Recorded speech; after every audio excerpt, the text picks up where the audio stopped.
சரி, குள்ளநரி இல்லை, காட்டுப்பன்றி அதிகமாக இருக்குது.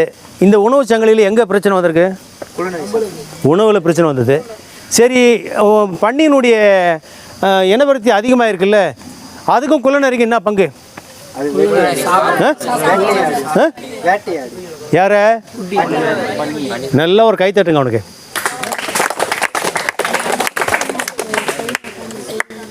குள்ளநரி கூட்டம் பன்றி குட்டிகளை எங்கெல்லாம் ஈன்றுக்குதோ தேடி தேடி அந்த பொந்தில் ஓட்ட பண்ணி எடுத்து சாப்பிட்றோம்.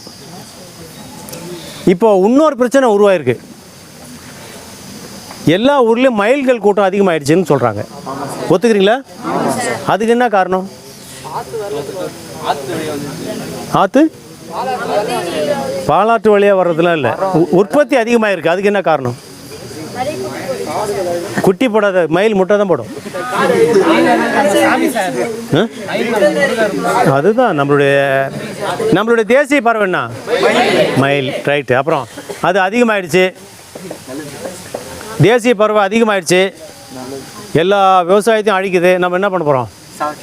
சாவடிச்சணுமா? சரி, அப்புறம் ஜூ கொண்டு போய் சேர்த்தணும். எவ்வளோ தின்னு சேர்க்க முடியும் மயில? 10. அப்புறம் மீதி உள்ளது? சரி, மயில்கள் கூட்டம் எப்படி அதிகமாச்சு?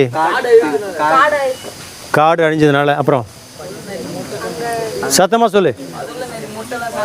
அப்புறம் எழுந்து நெல், எழுந்து நெல். அவங்க நல்ல ஒரு கை தட்டுங்க. இந்த அடிப்படை ஜிகே கொஸ்டின் உங்களுக்கு தெரியணும். நான் சொன்னால் பார்த்தியா, எல்லா முட்டையும் வேட்டையாடி சாப்பிட்றது குள்ளநரி தான். குள்ளநரி இல்லாதனால தான் மயில்கள் கூட்டம் அதிகமாகிடுச்சு. எல்லா இடத்துலையும் மயில் வந்துருச்சு. அதனால் நம்ம தேசிய பறவைன்னு சொல்லிட்டு இருக்கிறோம். விவசாயத்தை அழிக்குது. அப்போ எங்கெல்லாம் உணவு சங்கிலி அருந்திருக்குதோ அதெல்லாம் ஒன்று மாறி மாறி மாறி உற்பத்தி அதிகமாகிட்டே போகுது.